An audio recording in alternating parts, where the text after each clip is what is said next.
host, an anomaly. Introducing today's edition of Hard Talk, hosted by Fareed Ali and, of course, yours truly, David McIntyre. Hard Talk starts now with our special guest, Christmas List.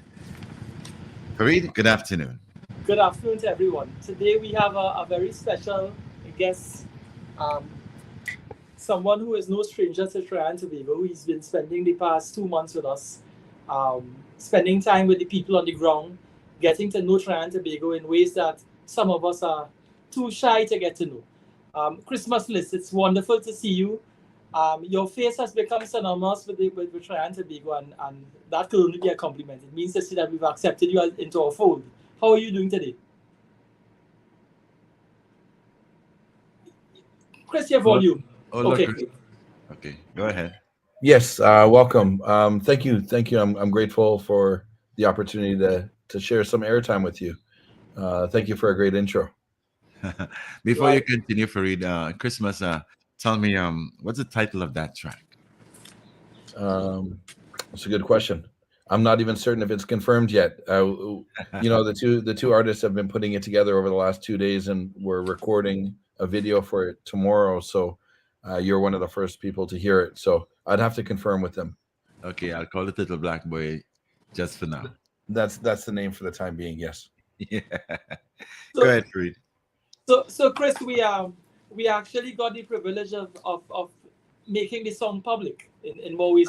You're the first. You're the first one to hear it. So I know both artists are listening to the show right now, and I'm sure they have a big smile on their face.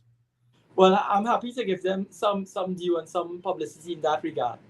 But yes. I must say, it's the show is about you this afternoon. In no way am I trying to hog the spotlight in any way. I'm just trying to spend some time with you and to let our listeners out there hear from you in terms of what you're about and the work that you do. Tell me something. Maybe we can start with a small little bio. I don't want you to call names in terms of exposing your family names and so on. We live in an era when, social media, allows us entry into everyone's lives. So you don't need to call the name of your relatives. But you're a family man, I gather. You're married. Most definitely. Yeah, happily married for over 15 years now to my wife. I have no problem saying her name, Grace. We have 3 incredible children, 9, 15, and 18 years old now. How do your children relate to you in terms of the work that you do? Sometimes if you're all around the world doing what you do, 2 things: you're not at home, and then you're away from your children. How do they relate to that? Do they accept that this is the life that you live and the risk involved? Yeah, so I'm not new to travel. I've been traveling since way before they were born. I think it's because it's sort of commonplace. They've never voiced their concern to me. I think they're aware that I'm traveling. I'm doing what I'm doing, but it no doubt is definitely the most difficult part about this whole thing is being away from family. And I'm normally not away this long. I normally travel for 3 to 4 weeks, then I'm home for three to 4 weeks. So this is the longest I think I've ever been away from home. Okay. Has this strain that you've been on, and I'm using the word strain in terms of the pressure that you've been undergoing in the last few weeks, how has that affected you emotionally and mentally? Do you feel weaker for it or stronger for it, or you're just taking it in stride? Yeah, it's been because it feels like it's all happened so fast.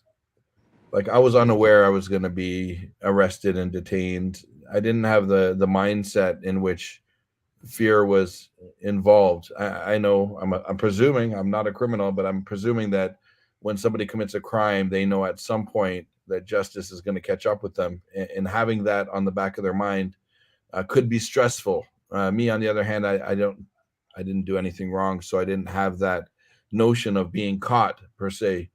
But I mean, while being in jail, there's no doubt that your mental health is tested, and that has to do with the people that are around you when being in detainment. I find a lot of the stress that I had during my week or 6.5 days behind bars was sort of the people that I was with, like dealing with their problems as well as my own, was difficult.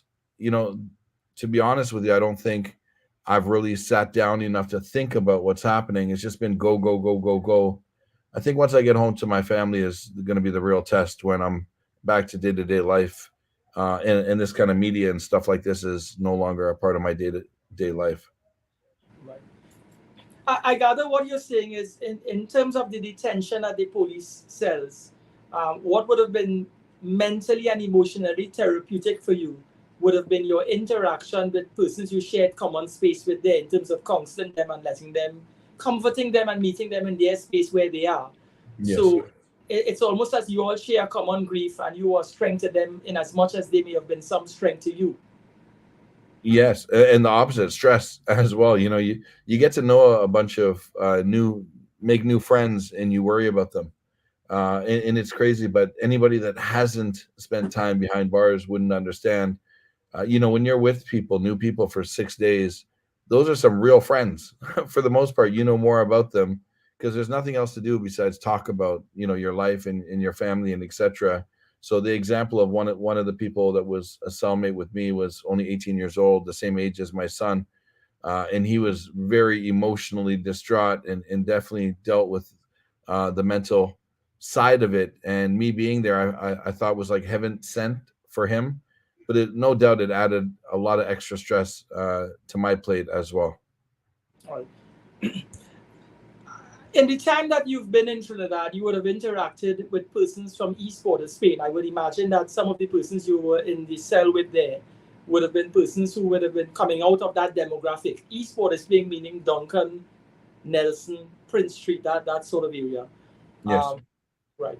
And what you would have noticed in your dialogue is those individuals are very young persons that you say your 18-year-old son's age, but some of them may have not very strong social connections in terms of the home, a family structure, a bond that people there to support them, and they get that love and commitment from the community. Yes. Why do you think that there's such a strong communal bond in East Border Spain and in environments where people are under pressure in terms of unemployment, in terms of stress, in terms of lack of opportunity? What in your view, contributes to that communal bond? First and foremost, I think they're sort of within the same tax bracket. You know what I mean? In terms of earnings, I think a lot of them have the similar problems. From what I heard, it's normally a single parent household. Maybe father's not as involved as he should be. This is a common denominator I heard while being behind bars. And also, you know what's different in your country opposed to my country is like in Toronto, it's very normal to move quite often. Whereas what I find here is people live the majority of their life in the same area. Some of them even in the same apartment or same home. So I mean, you've grown up around the same people. You went to school. Some people go to church or the mosque, and you're seeing the same people every single day on the street. And I also find that that area is a lot more like pedestrians, people walking. Whereas me in my country, you know, half of the year is cold. For the most part, we're not walking. We're jumping in our car and driving away. So I think those are a few reasons why it's a very tight-knit community. Everyone knows each other without a shadow of a doubt. Tell me something. Let me interject here a little bit before we continue. You're a guy who traveled a lot of countries around the world and stuff and thing. Was that intentional to be involved with the people on the ground, if I should ask it like that? Or were you just a traveler and while traveling, you saw what you saw and decided to have, some sort of meetings with these kind of people just to hear how they are living and what I cause them to live like, how they live? Yeah. I mean, in the beginning, I don't think it was pre-planned. I feel like I can get along with anyone, rich, poor, and anyone in between. What I get enjoyment out of it is like conversations. So, I mean, in my day-to-day life, if I look back to when I was 18 years old, I'm the kind of man that would sit beside a homeless man bring him lunch and ask him questions. I would also do the same thing if I saw a man with a Porsche at a gas station. I'd run over to them and ask, like, how did you get this beautiful car? For me, there's something about just talking to people. And YouTube came, you know, decades after that. But now YouTube allows me to do something very similar and share with the world. Thank you so much. When you spend time in the communities and you meet people, are you seeing a common denominator among those that are poor and suffering, and a common denominator in terms of your recognition of they come from sometimes mostly single parent homes, or they come from an environment where they've lost a loved one to murder, or they have relatives who are in prison? What are some of the common trends that you've noticed among persons of that demographic? Yeah, everything that you sort of mentioned and a lot more. The whether they'll admit it or not, the constant fear of being killed. One of the questions I've asked in every community I went into was like, on your two hands, are you able to tell me how many close friends or loved ones have passed away to crime? And most of the time people will tell you that it's more than 10 people. So, I mean, there's no doubt there's an issue, and it's a common denominator in a lot of these communities. Now, that might be one of the reasons why they're closer knit, and why, they've dealt with the similar issues, and they can understand each other and what they've gone through. In one of the last communities I went to, they said they no longer go to funerals. First, because it could be targeted from the opposition. And second, like it's almost like they don't have any more tears to cry. Right. So it's a very sad state. So when you say they no longer go to funeral, two reasons you offer: that they are target. When we say opposition, we mean opposition in terms of rival gangs or their enemies. Yes. But also they no longer they lend. So you're saying that sometimes they lose a sense of loss and a sense of feeling. It's almost like they become immune to pain. It's so regular that Yes. you lose someone, so it's just another one. Yes, and also I should mention, people have told me the stigma. Stigma is a word that I've heard in every single video I created. And when talking about stigma in relation to a burial, even if you are not a participant in a gang, you showing up to a gang member funeral could put you in that category amongst police that are watching. So that the word of stigma, and you being treated as a criminal because you're from a certain neighborhood, whether you are a criminal or not. So it's almost as you're saying, if it is I attend the funeral of a known criminal who is dead, it's almost as if I sympathize with him and Yes. his membership. It's no longer, so it really is a stigma. So in other words, you're guilty by association. Yes, I can use an example. One of the videos that I put out, when I was filming it, a gentleman that was not in a gang, he tapped me on the shoulder. He said, "Chris, I'd love to talk about the positive I'm doing in the community. I chose not to go that route. I have a 9 to 5." And I put him on camera, and I was so happy to hear the opposition, like not the opposition, like, the opposite route that this person had taken in life. I filmed it. I published the video. In the following day, I got a call from the man saying, like, I need to take it down.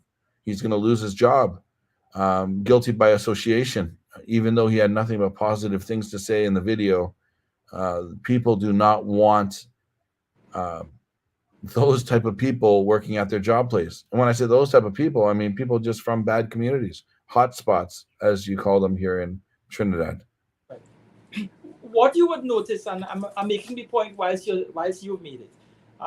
If I come from a certain demographic, if I'm from East Port of Spain, if I'm from Mova, Laventil, Sealots, if I'm from Maloney, La Hoquita, and that is just the east-west corridor in Port of Spain. If you're from Embarcadero in San Fernando, if you're from certain places in Point Fortin, in other words, people, employers, and the business community don't want to be associated with people or employees who come from a certain demographic.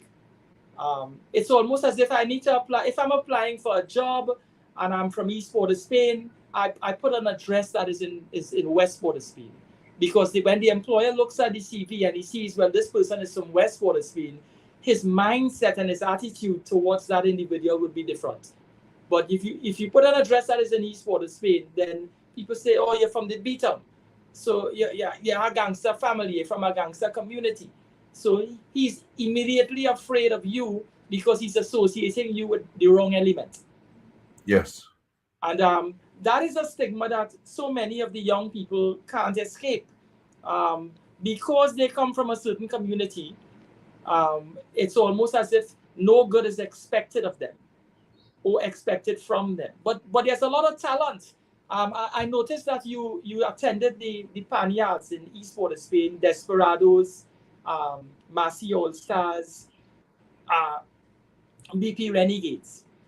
What are your impressions of the musical talent that you've interacted with? Through, let's say, perhaps we could start with the steel bands. What were your impression of the music? I know from coming from Canada, you would have had some exposure to steel band music. Yes, but for sure. How did you receive it in your spirit in terms of what do you like about it? It's amazing. Bringing together a group of, I guess at some point they were strangers, for, you know, for me, it's much more than the music. The music, as you guys say down here in Trinidad, it makes your paws raise. In Canada, we say you get goosebumps, those little dots on your arm that when you get excited. The music is incredible, phenomenal. The entertainment value of it is more than just music. It's a cultural thing that even myself, an outsider, can feel when I'm in the room. That's one very important part to keep the tradition moving and going forth. But possibly even more important than that is getting these kids excited about something. Having them. Not everyone wants to play football.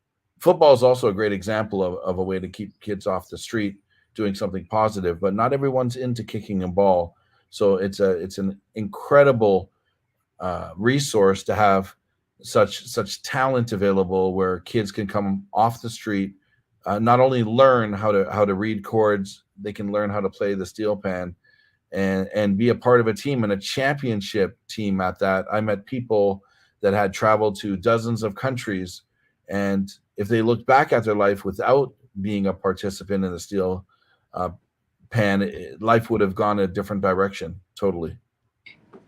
Exactly. So in other words, in these depressed communities, as they say, that stigma that nothing good could come of that area, the steel band industry and the steel pans and the steel bands are living testament to the fact that out of Bethlehem, as we say using biblical language, that something great and something long lasting and forever lasting can subsist and exist.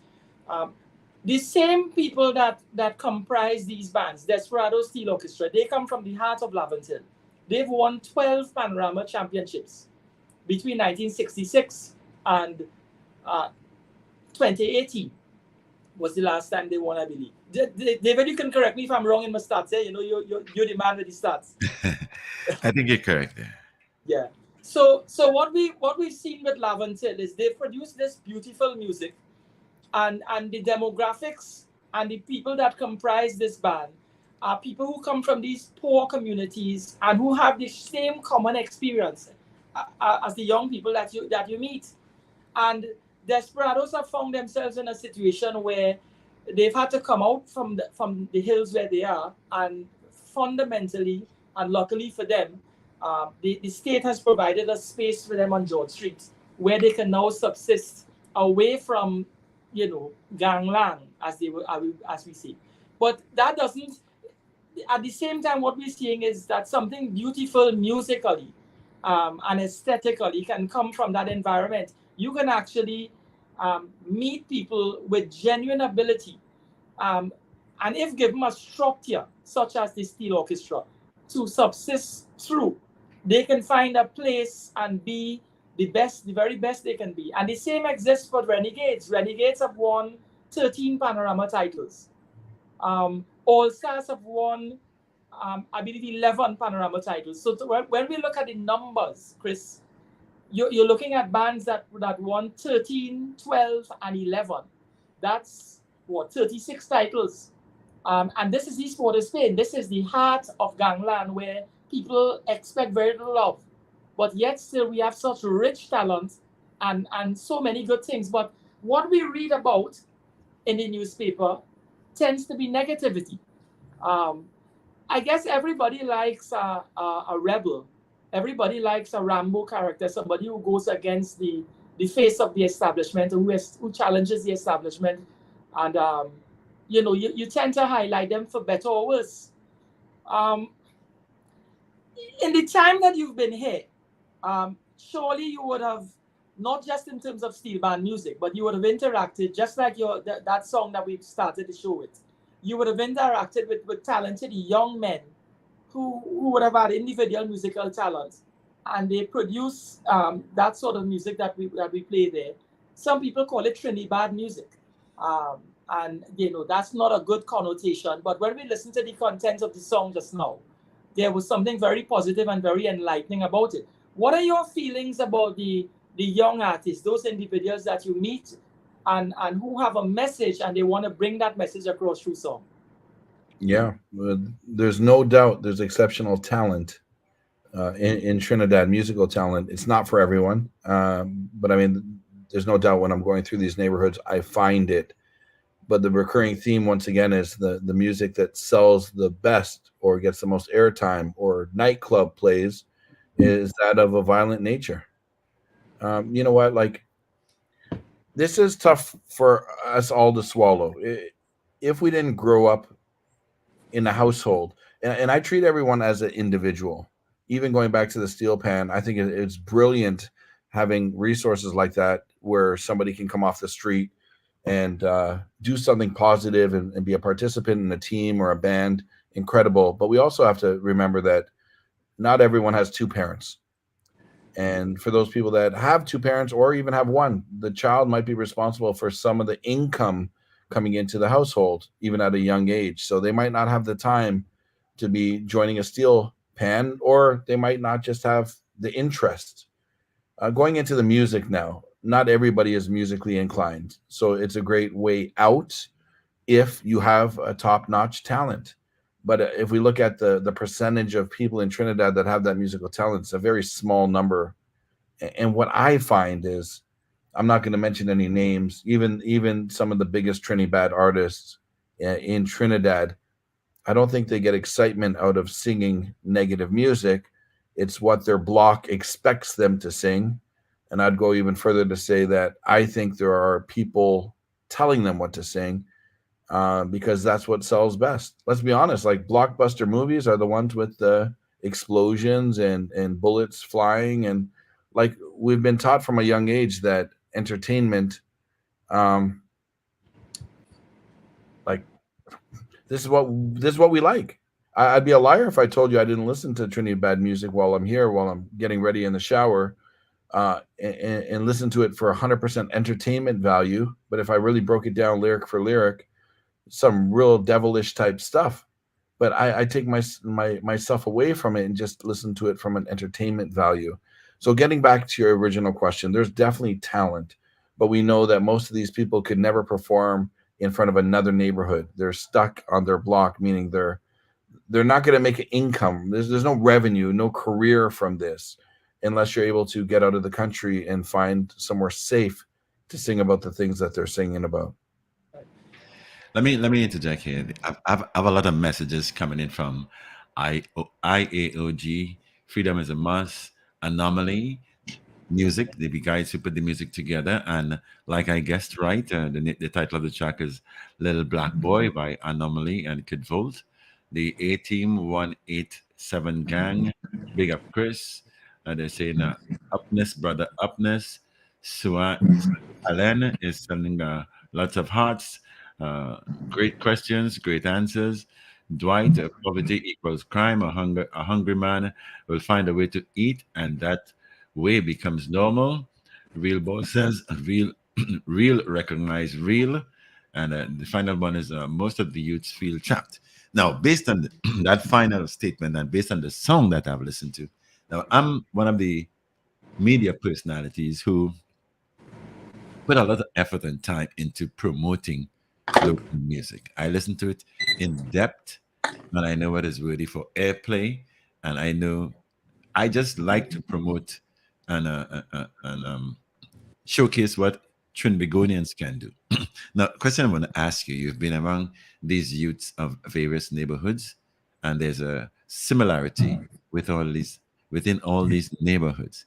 Tell me, what do you gather from the youths? As I know they were happy that you came around, and that they probably were very happy also that you can tell a story of what they are feeling in these so-called quote unquote ghetto areas.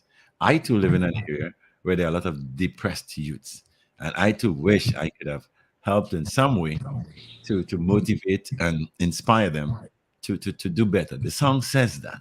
Now tell me from your perspective, by being among them, how do you feel in telling their story?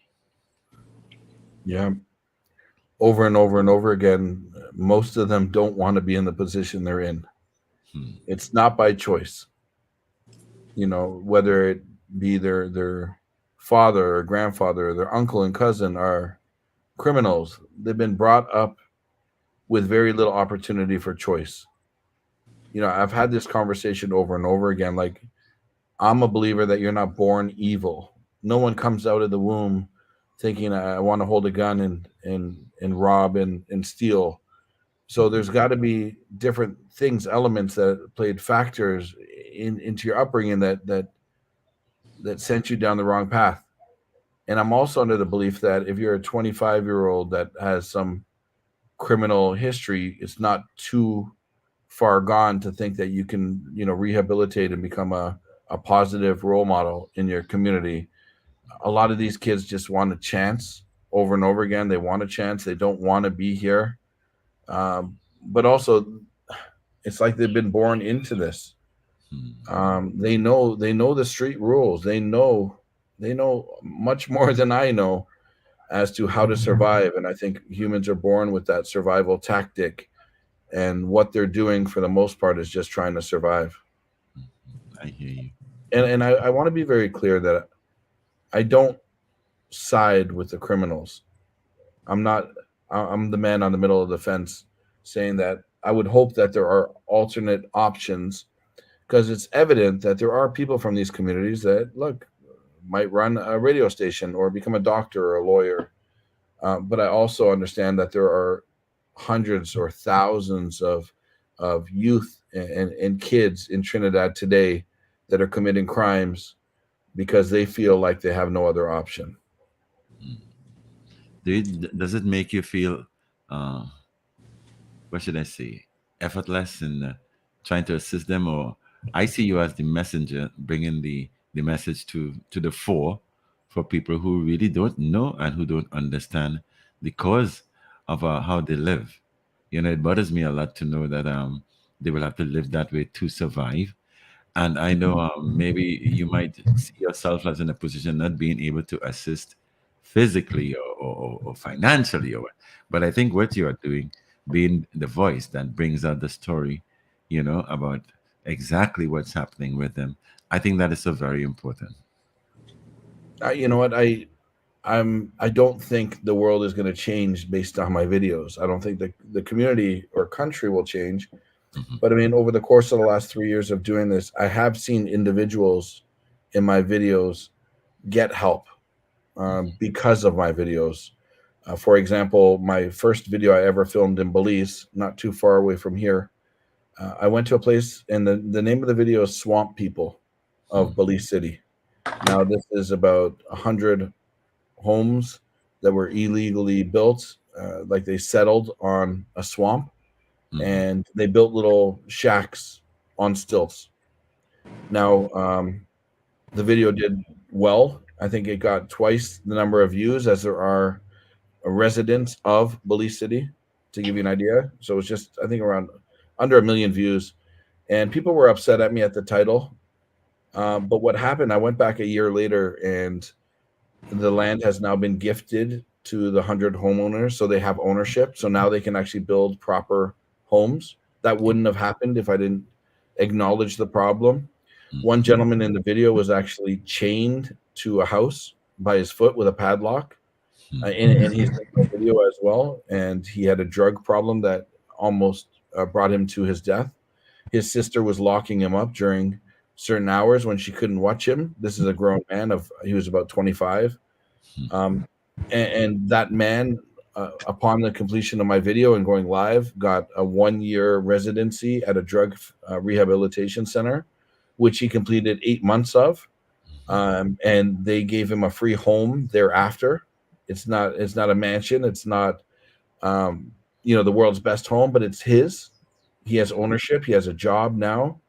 So if I did not stumble into that community, and a lot of kids got free school scholarships in the community that were in the video. Now, if I didn't stumble into that community with my camera, am I the savior? No. But showing and recognizing that there's a problem often brings help. It might not be immediately, but I do feel like I'm the messenger, and I do feel the responsibility. I become very emotionally attached to a lot of the people that I meet. I wish I could help more, but with a viewership as large as I'm getting, there are people watching my videos that can help, and some of them do raise their hand and do offer to help. So those are the type of people that I'm looking to network with. I hear you, and that's really nice of you. Fareed. Chris, I want to touch on a particular area here. What is happening in this country at this time is we're on the cusp of a general election. We're constitutionally due for the election by September of 2025. And the division in terms of the politicians that compete against each other for political office are skewed between two essential political parties. So you've spent enough time here to recognize that in Trinidad and Tobago, it's either you're red or you're yellow, in a manner of speaking. It's either you're supporting the party that is in the incumbent government, or you're supporting the party that is aspiring towards assuming that seat of power. So you as an individual, when you come to a place like Trinidad, what you would recognize is it's an Indo-Afro complexity in terms of the percentile, the demographic. It's a huge amount of Afros and a huge amount of Indo-Trinidadians. We still live in peace. It's not like Pakistan. It's not like Israel and Palestine. It doesn't resort to warfare. It doesn't resort to violence. Trinidadians speak a lot. We like to voice our views and give our opinions, and the politicians are worse than the people on the street in that regard. I mean, unsolicited opinions we get. But I want to say this, having said that, you are perceived in some circles to be highlighting gang life. We know that you're not about that. The conversation for the past few minutes in no way carries that tone or that tenor that we think we see you in that light.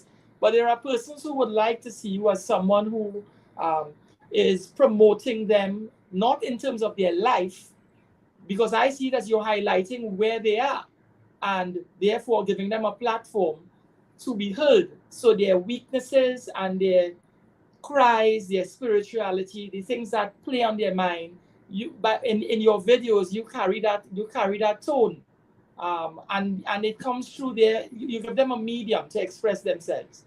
We wouldn't find mainstream media. I could tell you that I am not going into the areas that you went to host a program or to carry a program or interview anyone. I'm not that brave. What Chris can get away with, I can't. But allow me to read something here. And this is going to capture, I think, the politician's perception, or some politicians' perception, and some police officers' perception, meaning the office of the commissioner of police, I would imagine, and people in high office, how they perceive giving publicity to gangs. This is an article that was written as far back as 2019, February 20th, taken from the Trinidad Express.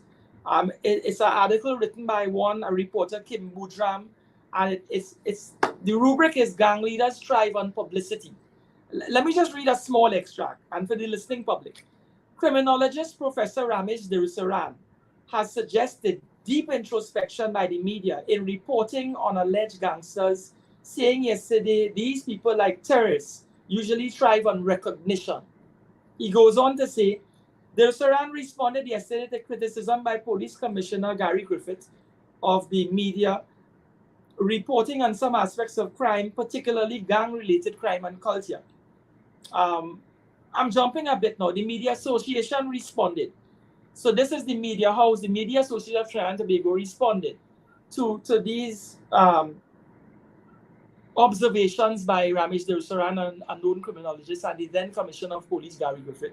The Media Association responded and said, the Media Association of Trinidad and Tobago responded that the duty of all journalists is to report all sides of a story, not just selected viewpoints. And it goes on to say that while the Commissioner of Police, Gary Griffith, is free to express his opinion on how journalists conduct their duties, MAT, which is the Media Association of Trinidad and Tobago, would like to remind the Commissioner of Police that freedom of the press is a cornerstone of our democracy. Matt said, adding that the Commissioner could be more temperate in his choice of words so as not to create the impression he is not in support of the free press. Having said that, Chris, I've just related a short dialogue in terms of we have criminologists and learned minds, intellectuals who study crime and study gang life. And they have the view that anytime we start giving them a platform or giving gang leaders a platform to express themselves, then it's almost that you're shining a light on them. And then the person, the membership, the young membership around them, they actually get a sense of hubris and they get a sense of an elevated sense of self, that they belong to something special, when really gangs are people that break the law. They are an anomaly. They do wrong things. Do you see yourself as a journalist? How do you see yourself? Are you an influencer, a journalist? What is your interpretation of the work that you do? What exactly? I definitely no doubt look at myself as a journalist. I disagree with that statement wholeheartedly. Like, the evidence is here. Gangs have been around forever, right? Like since the beginning of mankind.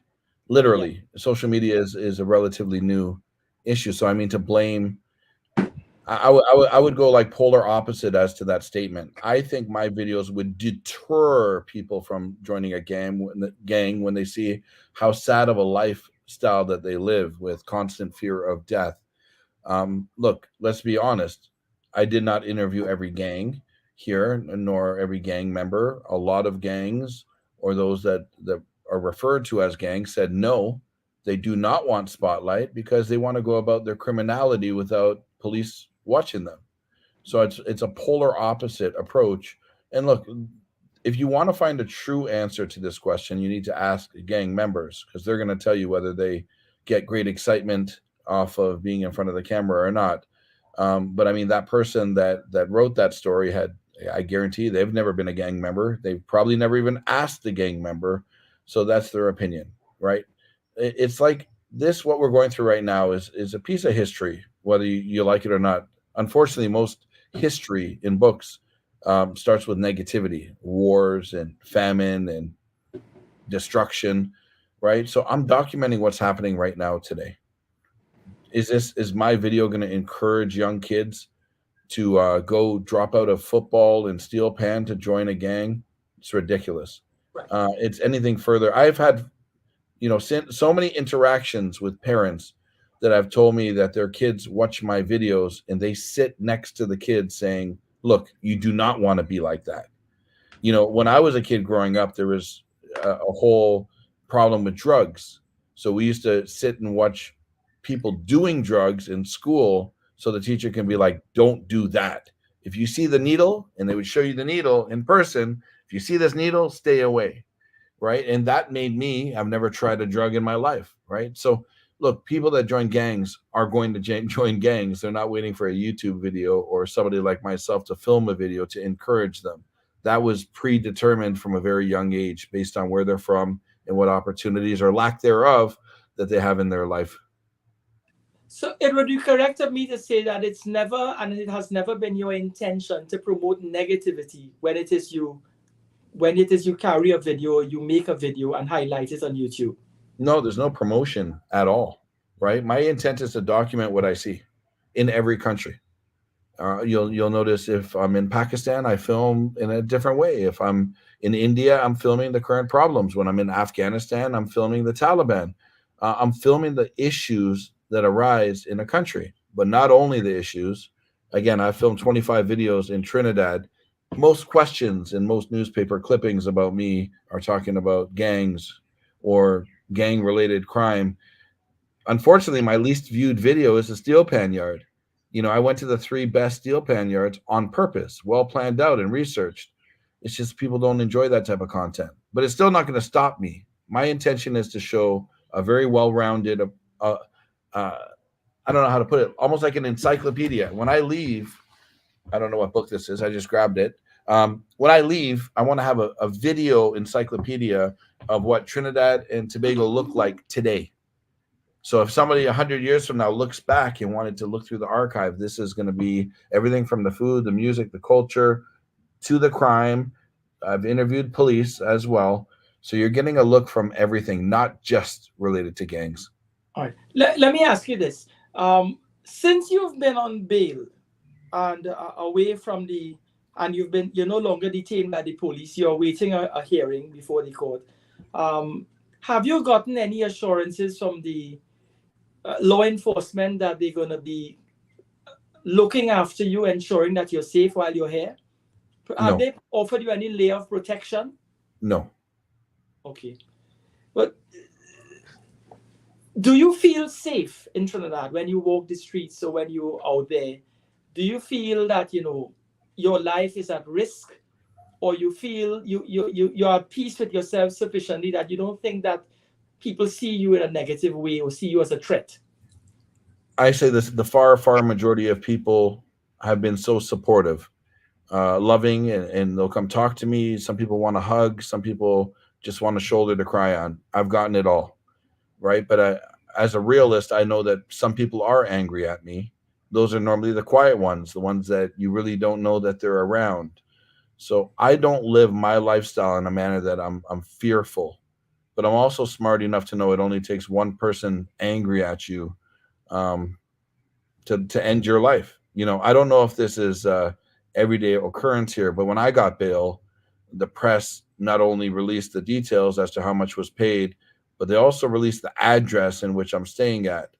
Like, there has been a lot of mainstream media publications as to sort of create me as an enemy. And I don't know if it's to encourage people to find me or to hurt me.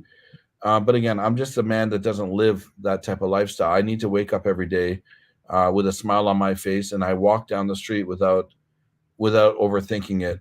But again, of course, it's always somewhere on the back of my mind that something could happen. Right. Just for our international audience that is listening, the media ought not to have placed your address, Chris, in the public space, because that, whether for better or worse, and just for the sake of your own security, your address should not have been placed in the newspaper. That was wrong of them. And that's for obvious reasons. No one should know, or the general public ought not to know exactly where you live. The court would have wanted an address so they know where the police can find you if they need to have a dialogue or if they need to protect you. But in terms of publicizing that is a no-no. It's almost as if a child has been charged before the court, you can't place the child's name in the newspaper. You can simply say that it was a minor that was arrested, and that you can say that they were granted bail and perhaps the conditions of bail, but not the address, not the name. And in the same way with an adult, if you were charged, they can't put your name in the newsprint, but they ought not to put where you stay in terms of your address. They can simply say that you're from a particular community, and not the specifics where you can actually be identified. So right. I know I just wanted the audience out there to listen. That is not the way we do things in Trinidad, and that was an anomaly that took place there. You should seek some sort of apology, and they should address that situation. But another question is this. You obviously worked on the ground. You've interacted with gangs. We have a problem with gangs in this country. We're going to some of the statistics here at some point, just generally. Have the law enforcement and the TTPS put you in a sit down and try to work with you in terms of the information that you've gathered, in a positive way, in terms of trying to understand things from the angle that you were able to understand, where you could assist the police and in terms of their modus operandi in treating with the problems that you've discovered. Have they engaged you in that sort of discussion, a positive discussion? No. So you see, the thing is, it's almost as if you've been vilified and they've stigmatized you, and they see you as a pariah, rather than somebody who is trying to assist and help. Can I jump in and say that, you know, after doing this for 3 years, I just mentioned beliefs. So one of the biggest criminality courses, university courses from Miami that often works in Belize, when I was in Belize filming, they did reach out to me and they welcomed me down to their head office, not to ask for names of people that are wearing masks, but to get a better understanding of what I've learned through the process of going into these communities. So you would think, and the average human being would think, I have knowledge that I could share. Again, I'm not talking about pinpointing who did what. I'm talking about just any information that I've learned through doing this after 3 years. You think that would be some valuable information. So I'm surprised that the approach they took was, I'm the criminal, opposed to I'm the one that can actually shed a little light on what's happening from the ground floor. Exactly. So we're seeing that you had that experience where in another country, rather than vilify you, or rather than investigate you and look at you in a negative way, they've embraced what you're doing and they try to work with some of the information and the academia that you've been able to acquire. Yeah, but and also it wasn't in a criminal forum. Like, it wasn't like, how can we go arrest these people? That's not how it happens. You know, they want to know, like, what's the best way? Do we need mediators? Do we need counselors? Like, what is the best way to better communicate with individuals in the community? Right. Let's look at some of the statistics. I'm taking this straight out of the Triad Express, the 12th of May, 2022. The Minister of National Security, he indicated that in the year 2015, we had 133 gangs in Trinidad and Tobago. In the year 2016, the number increased to 147 gangs. In 2017, 211 gangs. 2018, 221 gangs. 2019, 221 gangs. 2020, 134 gangs. 2021, 134 gangs. Now, that is just numbers. The data also produced members. In 2015, there were 1,084 members of gangs. In 2016, 2,038 members of gangs. 2017, 2,484 members of gangs. 2018, 2,484 members of gangs. 2019, 2,484 members of gangs. 2020, 1,056 members. 2021, 1,462 members. 2022, 1,462 members. So, I mean, I've called some of the statistics there. Basically, what they're highlighting is the number of gangs in Trinidad and Tobago are in the hundreds, and the numbers of members, it's in the thousands. So clearly, there's something that the gang life is offering these young people that maybe government policy and the establishment hasn't been offering. Otherwise, people aren't attracted to things that don't add value to their existence or their subsistence. It's like ants. Ants are attracted to sweet stuff and sugar. Fish cleave to water. Man is a mammal and he lives on the land. If you have gang membership, it's almost as if there has to be something in the catchment area that is sustaining the lifestyle. Are you of the view that enough is being done or more should be done in order to attract young persons out of gang life? From what you see, because you're saying some of them are saying it's a lack of opportunity. Is it that your observation is that if there was another way and an easier way, not necessarily easier, let me not say easier, if there was another way to live a different kind of life, that your interaction tells you that the choice would have been made to exercise that right? Yes. Well, the way I look at it is sort of one person at a time approach. There's no way, you're never going to remove all criminal activity. It's impossible. But I mean, there's got to be something done.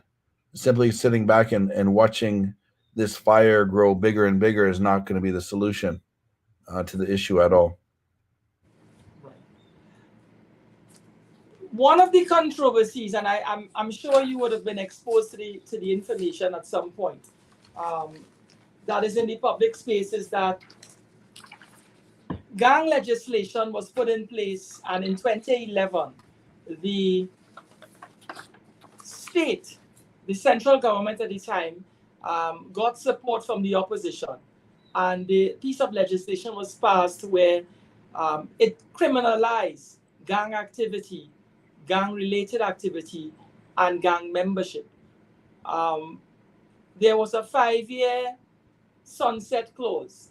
So those of you listening out there, it simply means that the lifespan or the life cycle of that piece of legislation, Chris, would have been a 5-year life cycle. It means to say that the provisions of the law that speaks to the illegality of gang-related criminality and the illegality of joining gangs, that would have been couched into writing, legislated for. And it sustained itself until 2016. What happened is simply this. When this legislation was passed, the party that is of the yellow orientation, they got support from the party that was of the red orientation. By 2016, there would have been a reverse of the roles, meaning the party of the red would have formed central government or formed government, hold the seat of office, and the party of the yellow would have been in opposition. By 2018, it was what was needed was a renewal of the legislation, and the then party of the red tried to get support from the party of the yellow to have it renewed, and they weren't getting. And let me highlight very quickly to you what is the support that they needed. We have 41 seats that are being contested at every general election, as will be by September next year. And of the 41 seats, the current breakdown, it's 22 to the red and 19 to the yellow. It means to say, in order to pass piece of legislation into being, and in this case, gang legislation or legislation that criminalizes gang activity, you need at least 25 votes of the 41. So if it is you want 22 seats, you need another perhaps 4 votes from the opposition side, the yellow side, in order to have the legislation passed into life. That was not done in 2018. What we had was 20 in support, which is on the government side, the central government side, and we had an abstinence on the opposition side. So having not boring you with that detail, I'm saying this. We've had a standoff, an inability and an impasse between the opposition and the government, or the sitting party that has assumed office, an impasse where their leadership, both the leaderships in terms of Rowley and Kamla Prasad, can't particularly agree on crime talks. And they can't agree on policy decisions to be made and legislative decisions to be made. So while, there's an analogy, Chris, where when with a lawyer and his clients, when you have a one party holding on to the cow's head and pulling at it, from the client perspective, one client is holding on to the cow's head, he doesn't want to let go of it, and another client is holding on to the tail of the cow and he doesn't want to let go of it, and they're both pulling the cow apart. There's a lawyer who's sitting on a stool under the cow, milking the cow.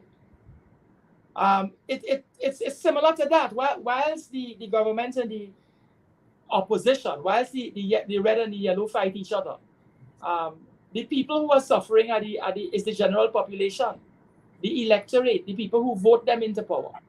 So what is your observation in terms of, do you think that legislation, in your experience, because you're a well-traveled man, do you think, and your experience in Belize and so on, do you think that legislation changes the culture of gangland, and legislation changes the dynamics of how people relate to each other and how the community support each other?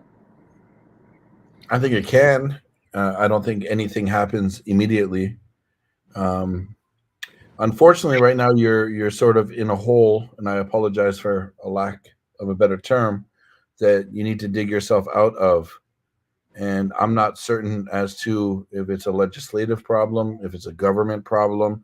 Definitely has to do with parenting as well, and opportunities, and the list could go on and on and on. Right. Like, as a realist, I just look at, like, what are some simple goals that can be set and achieved in the coming months that will help better the situation and lower the crime.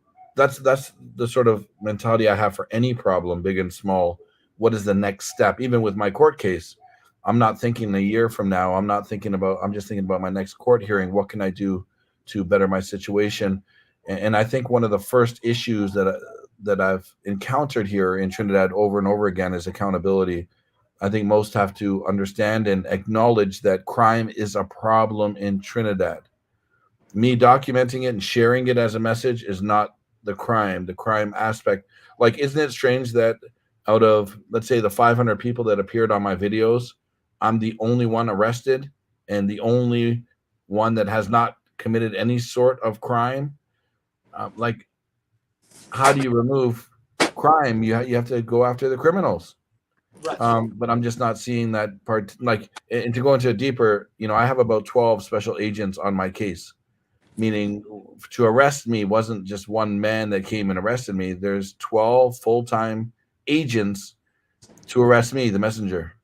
So, I mean, something's broken. Something has to be fixed. Right. One of the things, if it is we were to examine what a gang is, it's stated in piece of the legislation. It says, and this is the legislation that is no longer in subsisting, right? But it says that a gang means a combination of two or more persons, whether formally or informally, organized, who engage in gang-related activity. So I think it's so easy to define what a gang is in terms of the academic appreciation of two persons agreeing to commit gang-related activity. My next question is, what is gang-related activity? The preamble to the legislation that once existed, or once subsists, says that gang activity involves a criminal offense, an attempt to commit an offense, aiding or abetting, counseling or procuring of an offense, or a conspiracy to commit an offense.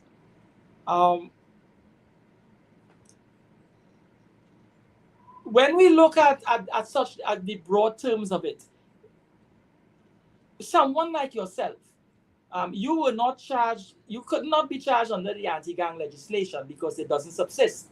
But the way they couch the language, it's almost as if persons that you interacted with, if it is the legislation was passed into being, it's gang activity is so broadly defined. You could be arrested for aiding, abetting, counseling, or procuring an offense. Aiding and abetting could be simply interpreting the work that you do as is being supportive of the activity that these young people engage in. Fortunately for you, the piece of legislation didn't subsist or doesn't subsist at this time, and it could easily brought you into the loop of aiding and abetting or counseling or procuring that sort of activity. Of course, you need investigative material and evidence to support that. Chris, and me saying this is it's so easy to find a law when you want to arrest a man to make life difficult for him. If it is we were to use an international example, Al Capone, he wasn't arrested for gang-related activity. He was arrested for not paying his taxes. They couldn't get him on anything criminal such as gang-related. So they went after him in an area that they could touch him on. They went after him for taxes. so often in our history, when the establishment vilifies someone or they see you in a negative way, they find a way to arrest or to pressure you. Do you feel, and I'm coming back, do you feel that, are you of the belief that perhaps this may have been inspired by the fact that, you're being viewed as somebody who is causing a disruption, a disturbance, and creating problems for the establishment, so much so that they would like to make you as uncomfortable as possible to get you to desist from doing the work that you do? You said it perfectly, 100%. I riled up the hornet's nest, and I think it was done to me on purpose, publicly, to also discourage others from coming to the country to doing the same thing. If they just let me walk, then there would be, over the course of the next year or two, there are going to be others like me, world travelers, YouTubers, journalists, whatever you'd like to call us, Right. that would do the same. But I think the opposite is happening. If you look at the feedback, if you walked with me down the street for an hour, you would see the opposite is happening. The support that I've gotten, people are looking for change. Whatever that change is, they want to be heard. Most people are tired of the crime, men, women, children alike. But you hit the nail on the head. I am 100% sure. Even the initial charges that you spoke about, that was my set of original charges: aiding and abetting a gang and counseling a gang. Those were my, when they came in with an arrest warrant for me, those were my charges exactly, with a few others as well. Now, after one day of questioning, those, we'll call them offenses or charges, were dropped, and I was given the charge of sedition. And you're not the first one to tell me sedition, the offense itself is just to shut someone up. We have a lot, loads and loads and loads of messages coming in support of you, and some of them are questionable. I have one saying, "Christmas list, you're a shining light." Another one is saying, "It's always difficult to criticize the way anyone survives unless we are willing to provide different avenues for said persons to feed themselves." Another one is saying, "In a country with free education, free healthcare, free school feeding programs, and programs that grant stipend for those attending who come from low-income households, is there really an excuse?" Another one is saying, "It starts at home." One is saying, "One love, respect." There are a lot of educated people who won't find jobs, or who can't find jobs. In other cases, many find a job in the field they have. Many can't find jobs in the field that they haven't studied or they have studied. Worldwide, there are fewer jobs and fewer good paying jobs. And there's a lot of opportunities, but some youths think they should be paid more, or they just don't want to put in the hard work it takes to move up life. They want everything handed to them. Freedom is a must. I always say the fish rotten from the head. So when the youth see and hear about corruption, they don't want to work. They have no role model to guide them the right way, and to follow they follow the wrong crowd. Parents have a huge role to play in their children's life as well. Now, I want to ask you a question. Based on what you've been through, based on the encounters you've had, tell me something.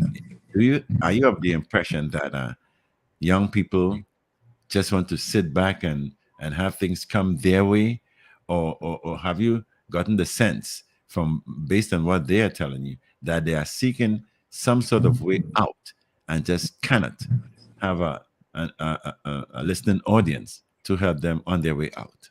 Yeah, both.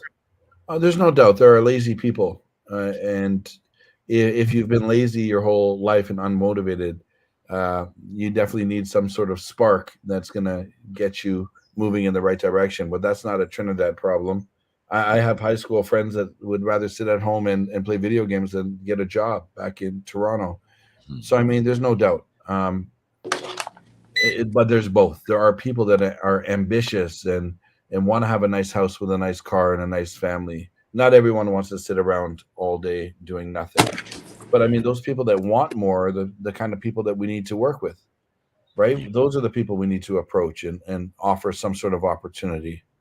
Yeah. We can't classify everyone in the same standard, the same position.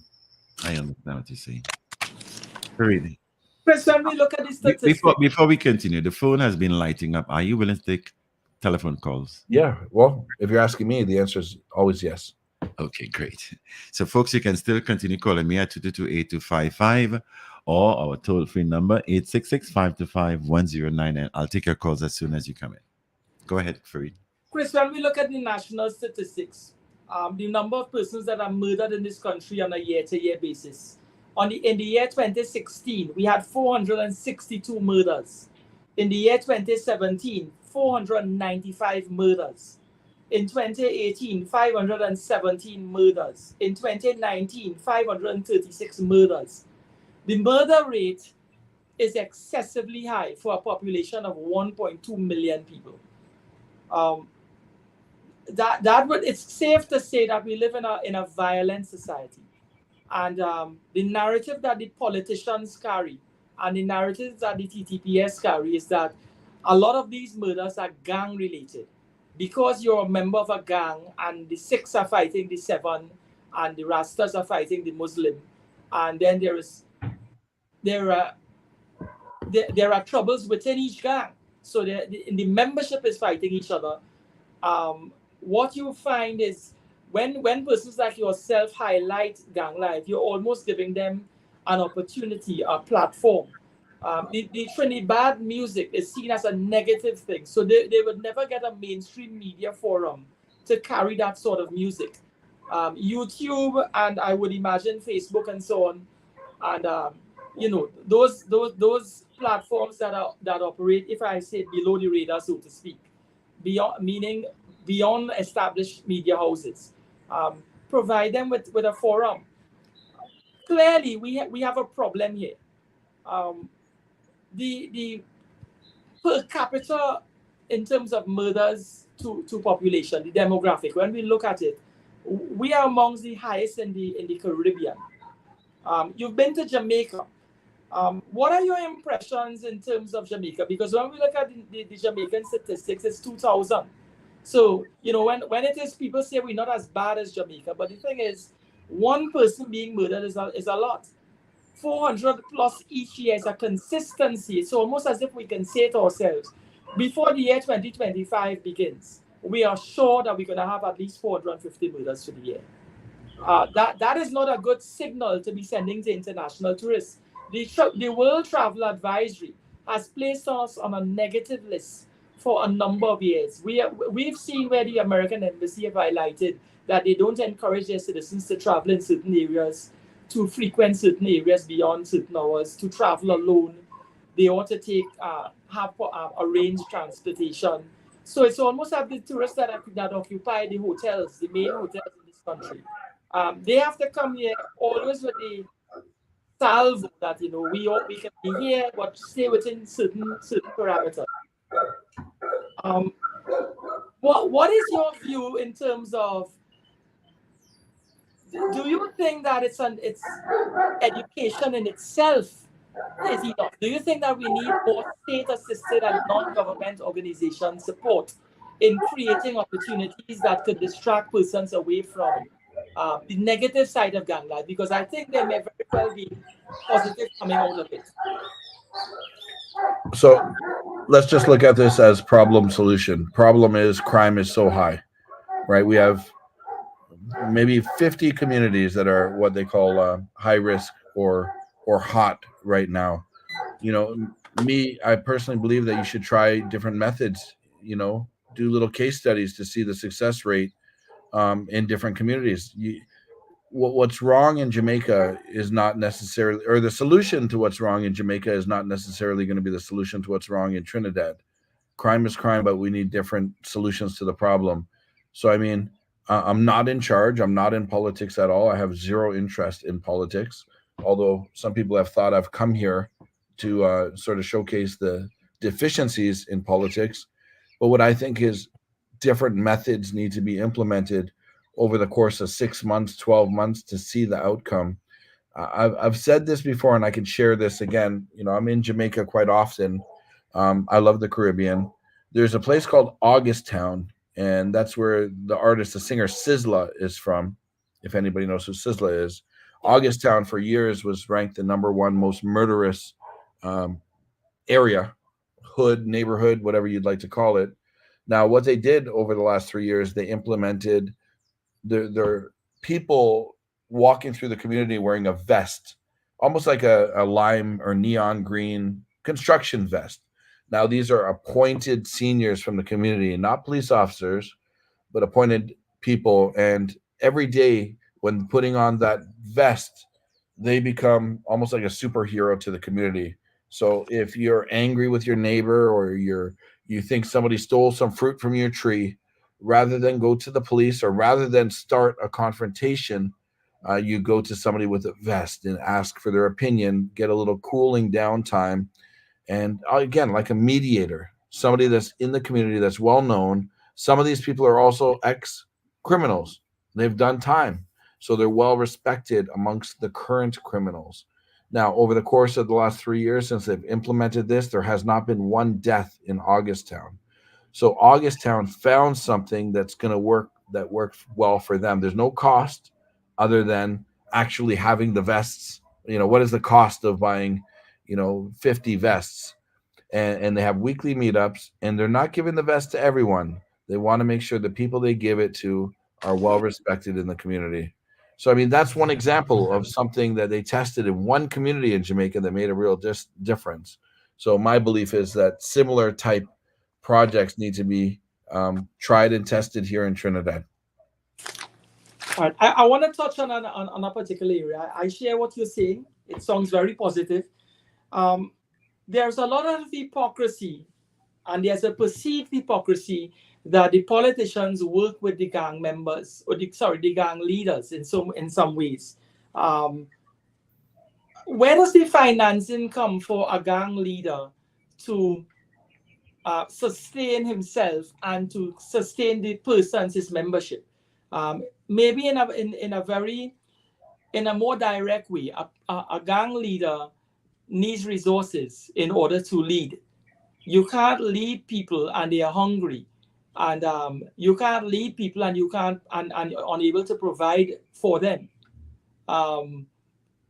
In other words, people aren't attracted to suffering. They would tend to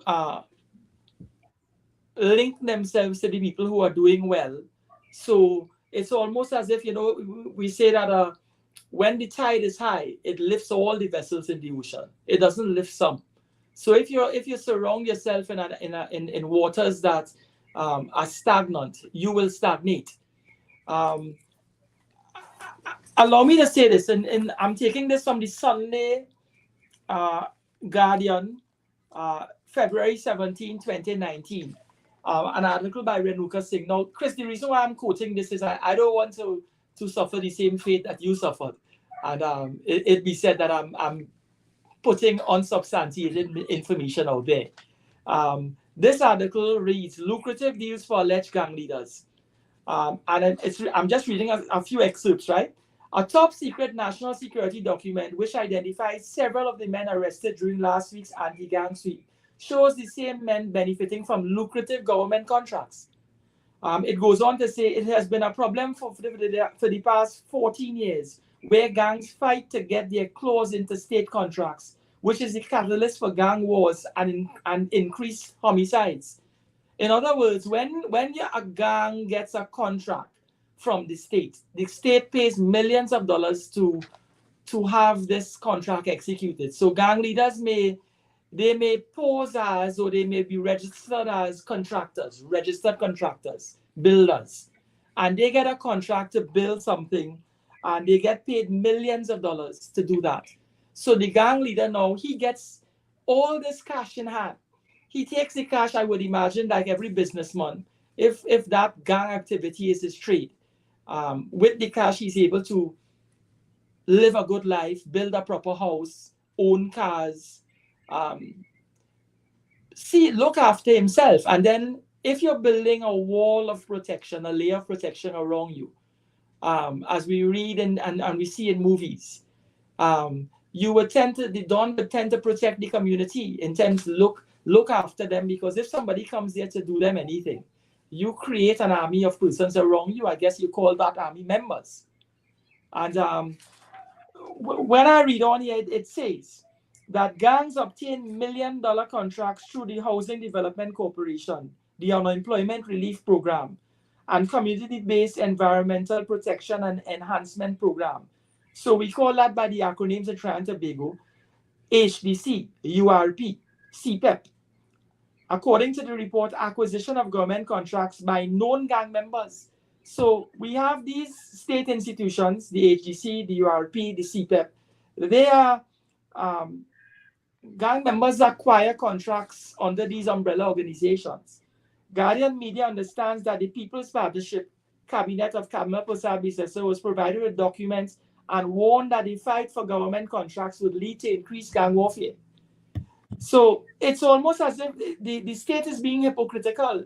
You're providing contracts to the gang leaders or the gangs, and you're giving them the financial clout and wherewithal through these contracts to survive.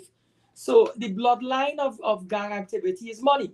And if the money is being provided in through state contracts, then persons like yourself who find yourself being charged for sedition and publishing,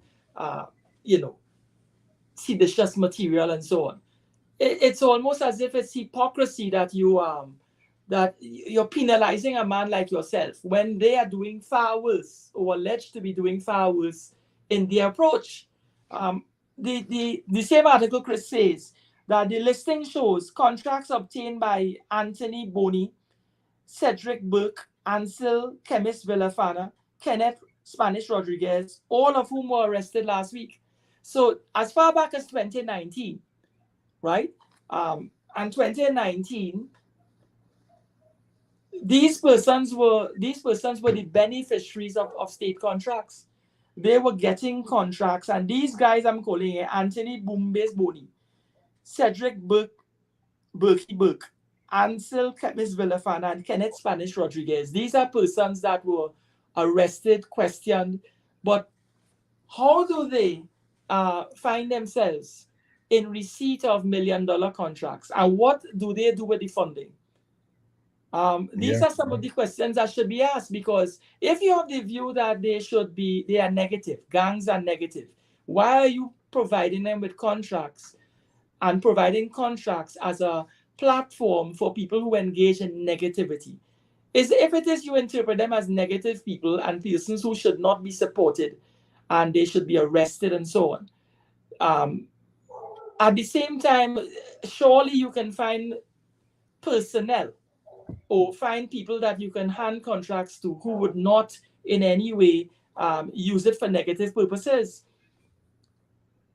Sometimes it gives rise to the notion that the state could be supplying them with these contracts, because indirectly you depend on these gang leaders to support your electoral machinery during an election time, meaning that they control segments of East Port of Spain, segments of Maloney, La Hoqueta, Embarcadero and South, C-lots, that South Port of Spain, East Port of Spain, that actually they are the persons going to vote you into power. They're going to give you another 5 years. Do you see it as there is a level of hypocrisy within the society in terms of we use the gangs conveniently. We want them to vote to come out and vote for us during an electoral season. But when outside of the voting process, once I've assumed the seat of office and I'm comfortable in office, then I pursue legislation that is geared towards condemning them. And I instruct the police, or through regulation and through law and through police action, put pressure on them through the air. Yeah, well, there's no doubt it happens, right? I didn't witness it happening exactly myself, but there's no doubt it happens. Even without you stating those facts, we know that. Now, as to why does it happen, as you mentioned, it could be a vote thing. It could be a dozen other things. We don't know the reasoning behind it, but I mean, corruption around the world is very much possible. But your initial question was like, how do gangs fund themselves? You know, these gangs, in fact, are illegal businesses, right? Selling drugs, committing crimes. That is the way that they turn a profit. Right. There has been a big dialogue in terms of the amount of guns and ammunition that is within the country. Assistant Commissioner Ford had indicated that every year the state or the police, that is, the police would seize 1,000 guns every year, and the amount of bullets that are in circulation, it amounts to almost 18,000 bullets. When questions are asked of the National Security Minister, where is it coming from? He said that they have evidence that it's coming from legitimate ports of entry. So it's not as if it's coming in. Trinidad is an island, and therefore we are accessible by sea along every perimeter of this island. It's not like Canada, where you're landlocked in certain areas and you have border control. It's almost difficult to control the seas. 24/7 to have 24/7 surveillance. It's always more of a problem than if you're controlling a border. It is in the public space, Chris, that our ports of entry are the most porous areas, or lawful ports of entry. I want to read something that I got here from the Express newspaper. It's dated the 5th of December 2022. And it says here, the Port of Port of Spain said yesterday that it is the only seaport in Trinidad and Tobago with a fully operational fixed scanner or fixed container scanner. The Port Authority of Port of Spain, or the Port of Port of Spain, issued the news release following an article in the Express last week in which the Customs and Excise Controller, Marcial, referred to the absence of scanners at ports in the country. So, and this is the point I'm making. Ask how many containers are scanned. Marcial replied, we now have operational the fixed scanner only at the Port of Spain, the Port of Port of Spain, and from January to August, we've scanned 3,998 containers out of 23,000 containers. So if it is, Chris, we were to look at the fraction there, roughly 3,998 containers were scanned from 23,000. That percentile is what? Almost 1 in 6 containers, if we do a rough extrapolation. So you imagine of the containers. A container is not the size of a matchbox. It's not the size of a Buster soft drink. It's not the size of it's not a small box. A container is a huge cargo crane sort of like structure that can perhaps hold an entire house or hold the contents of a house. And in these containers, if 23,000 come through the port, and you're checking 1 in every 6, clearly there is an avenue for corruption, and we can't blame the gangs for the entries of those gangs, those guns and ammunition. It's clear that the opportunity for contraband, for guns and ammunition, for unlawful items to enter the country subsists at the very ports of entry, the legal ports of entry that we have precepted officers whose responsibility is to check. And when it is we check 1 in 6, it doesn't augur well. It gives rise to the basis that it is very possible, highly probable, that guns can come through. So the statistic that illegal guns enter from lawful ports, it's quite believable. The nexus between that ratio and what is happening is it's a ready nexus. Are you of the view that gangs and people in East Port of Spain, people in the depressed communities around the country, not just East Port of Spain, they are an easy scapegoat, and it's easy to blame them for what is happening, and to blame it on the so-called gang life, for the society disintegrating and falling apart, than the establishment, meaning the persons who are precepted to do their job not doing as they should. Yeah, I think both parties are to blame. There's no doubt we're never going to stop blaming the criminals. But I mean, there are responsibilities, especially somewhere like that, a port of entry that's like you'd have to question yourself and ask, like, how long is a scan, and why can't 100% of these big shipments, containers, be searched? Criminals will always find a different way to get the items here, but there's no doubt that they are coming on shipments. That would be my presumption.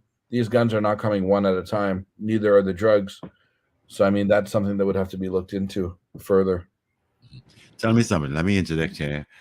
Loads and loads of messages are coming in. Based on what you guys are talking about now, I can agree that corruption is from top to the bottom, right? Top down. And just based on, I'm reading some of the comments here, just based on Chris' videos, you can see these communities don't have the means to bring in all the guns you see on the streets. It's clearly coming from higher up.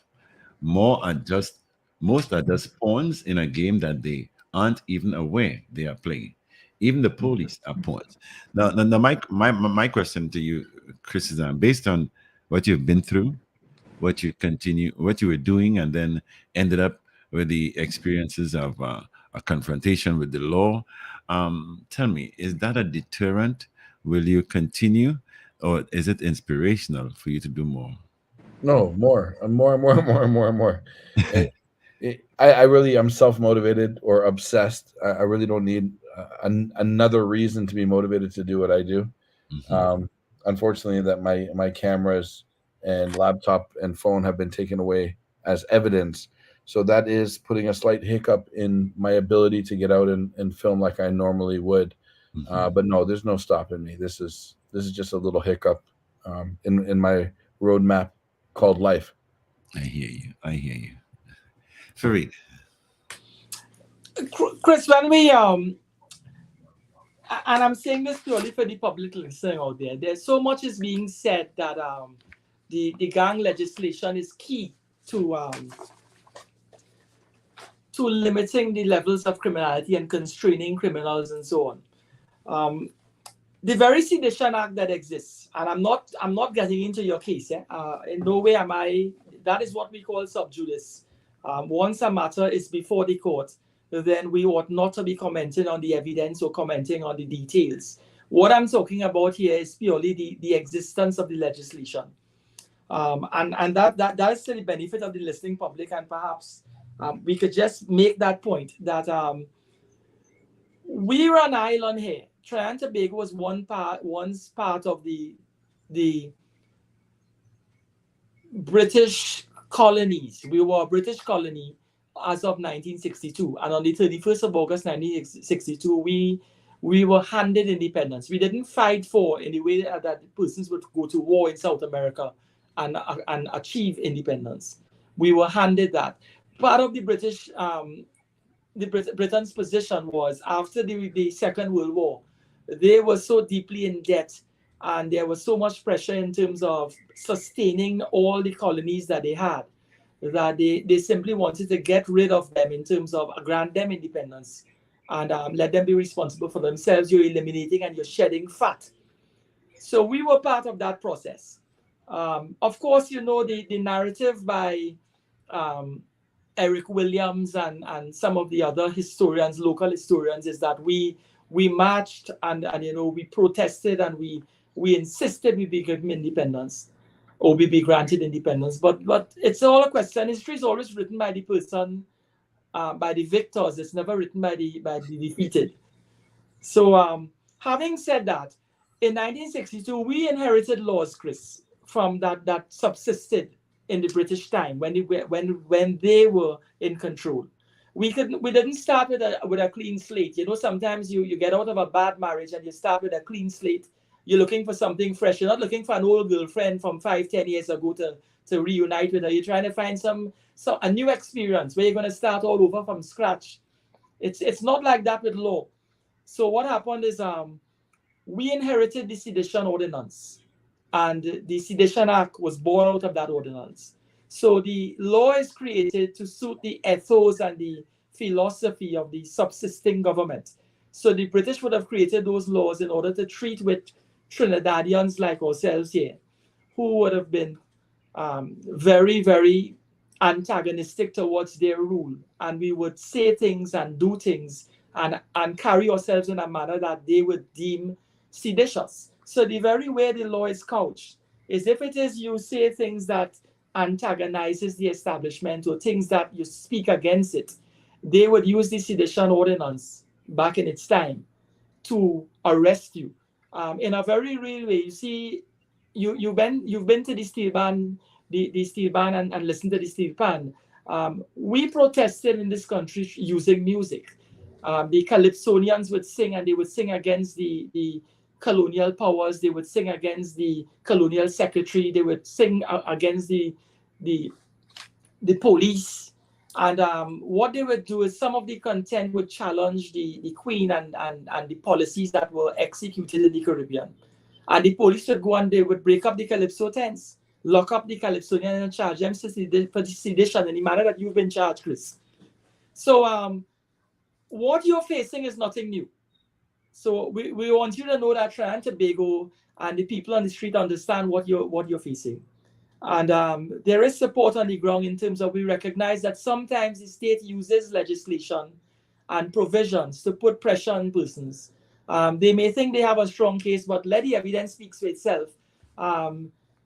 History have a way of absolving persons, history in the end, in retrospect, when you look back on this at 10, 15, 20 years from now, you'll recognize that you were the catalyst and that little stone that was thrown in the water that created the ripple for other things to happen. Had you not come and done that initially, things may not be the way that it would be in time to come. But we have to let the full narrative run its course. We appreciate what you've been doing. We appreciate the positivity that you've brought to the table. And I don't want you to feel that Trinidad sees you in a negative light. The legislation and the application of legislation through the police, that has a due process that must be followed. And your vindication and how the matter unfolds in the courtroom is a process that we all look forward to. We have to thank you for the positive things that you've been doing. But on another note, and we're back to where we are here.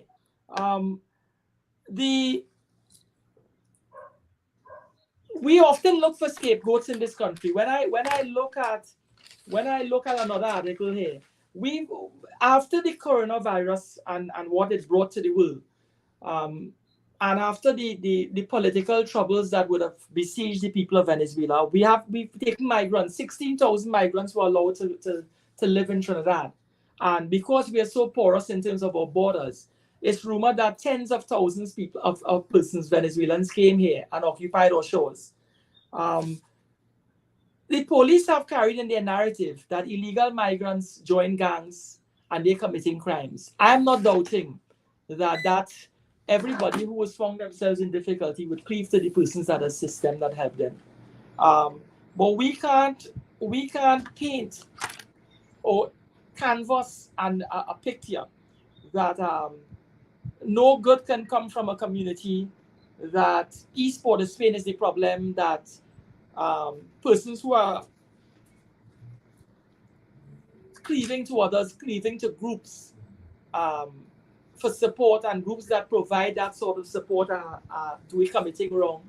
A gang may be persons who come together to commit an offense or to assist in gang-related activity, to aid and abet gang-related activity, but it's a question of how do you prove that?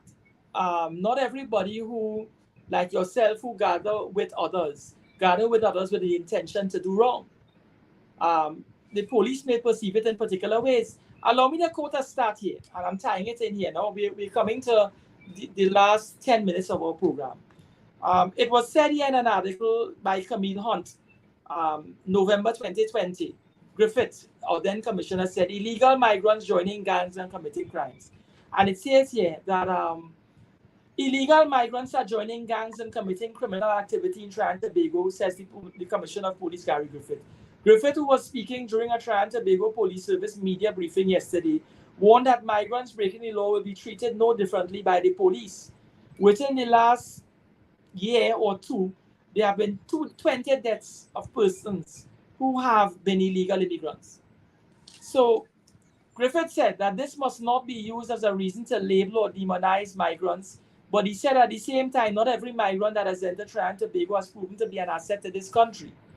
He goes on to say, I do not know if you ever saw a video footage of her military, but how they treat their own citizens in their own country. But you want to speak about Trinidad and Tobago.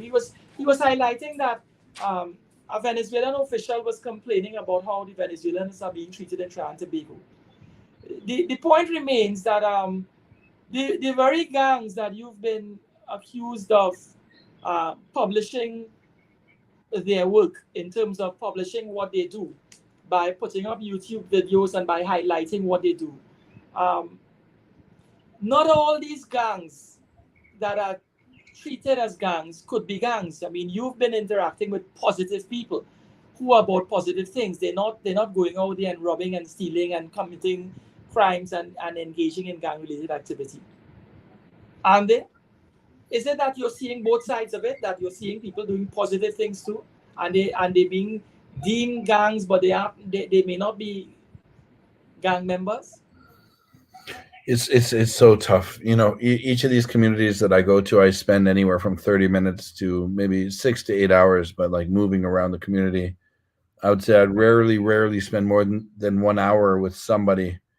So to know, you know, I really don't know much about them. I don't even know their names for the most part, and I don't ask for their names. So it's very difficult for me to reply based on that. I'm by no means an expert in gangs. So to be honest, when I heard your definition, I was hoping the definition was going to be a lot more thorough than it was. So I really don't know how to answer that question. The thing with it, Chris, yes. You use the word, you're hoping that it should be a lot more thorough. Right. Well, like the question in the definition, like a gang member is one that participates in gang activity. Like, what does that mean? Like, how do you use the word gang twice? So I share your view. You see, the definitions tend to be so broad that they're broad because they allows a certain elbow room, a certain space to be able to target persons, I would imagine, and give law enforcement a certain amount of space to broadly incorporate anyone. So when you are charged with something like sedition, you may recognize from the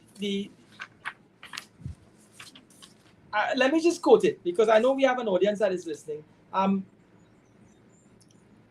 Section 3(1) of the Sedition Act says, a seditious intention is an intention to bring into hatred or contempt or to excite disaffection against government or the Constitution as by law established in the House of Representatives or the Senate or administration of justice. You can't get broader than that. If it is you're deemed to bring into hatred or contempt or to excite disaffection for the government or the Constitution or the Houses of Parliament, it's almost as if how do you bring into hatred or contempt these institutions? By what action? So you're publishing something, but by you publishing it and you're interviewing persons, that you're causing people to hate the establishment, hate the government, hate the opposition, hate the Houses of Parliament. That is so broad. It goes on to say, according to 3(2) or Section 3B. A seditious intention is an intention to excite any person to attempt otherwise than by lawful means to procure the alteration of any matter in the state by law established. It goes on to say that it could to raise discontent or disaffection among the inhabitants of Trinidad and Tobago. Do you see yourself as attempting in any way to cause discontent or disaffection between and among the people in this country? No, not at all. Right. And we need not say more.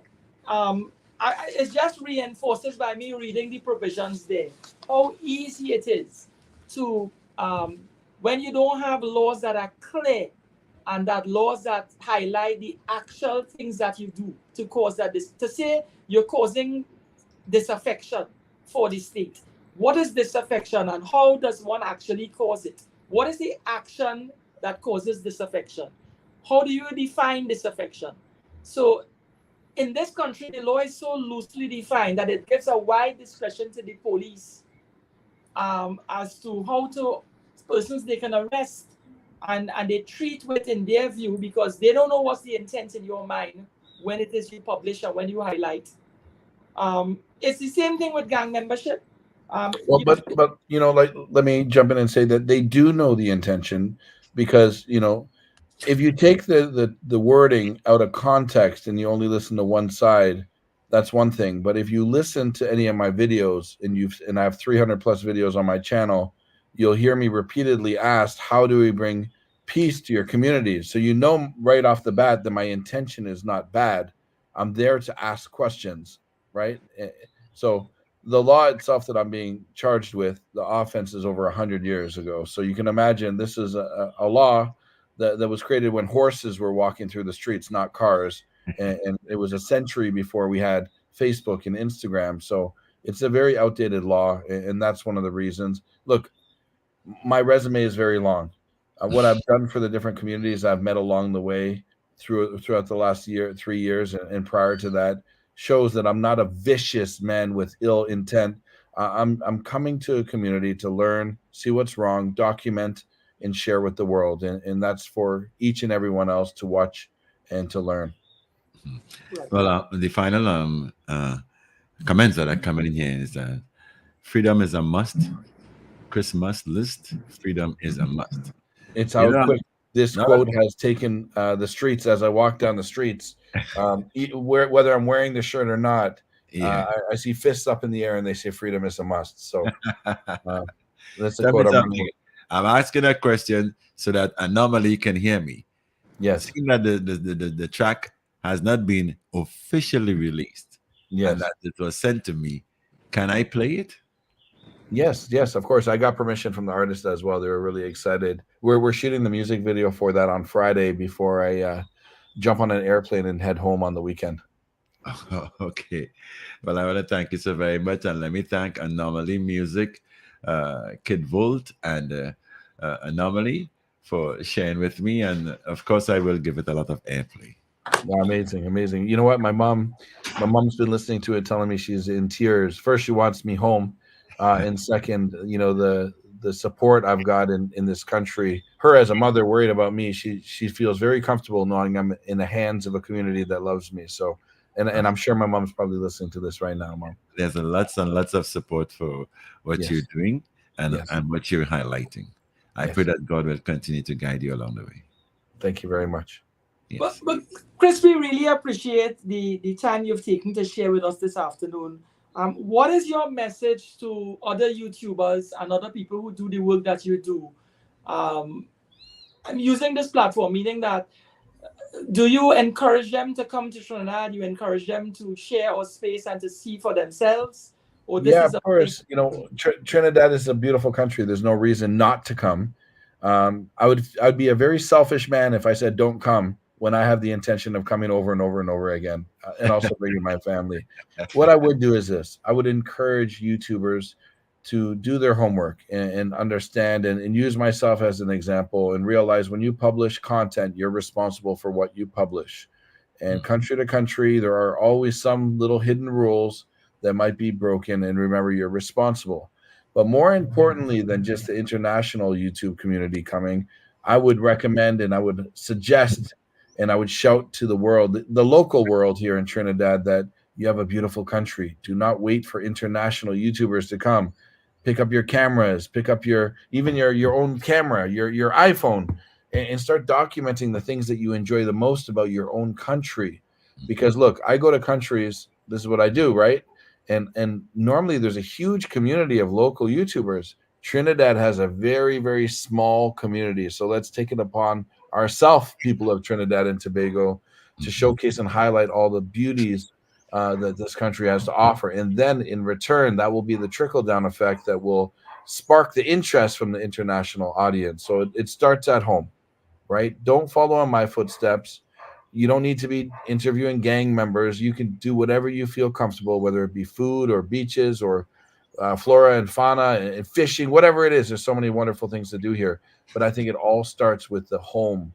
Local YouTubers need to unite and start filming content and really like putting it out there to the world. Yes, thank you so very much. We want to say thank you again, Chris. Hopefully you and I can keep in touch. Yes. You say you're going to be back here again, so we will invite you again. Hopefully you would come and join us at this forum, and we can share a little bit more in terms of your experiences. We look forward to spending some more time with you. You're a very likable, lovable guy, and we want you to know that you're liked and loved here in Trinidad. I appreciate that, and I promise you, my heart, nothing has been tainted. Despite all of this going on, I love Trinidad, and there's nothing that will stop me from coming back, except for if somebody at the airport says, no, I can't enter. Otherwise, I'm here. I'll be here for the rest of my life, coming back to revisit. I love Trinidad and Tobago. Guys, thank you for, being a platform in which I can share some of the ideas that I witnessed here. I greatly appreciate you both.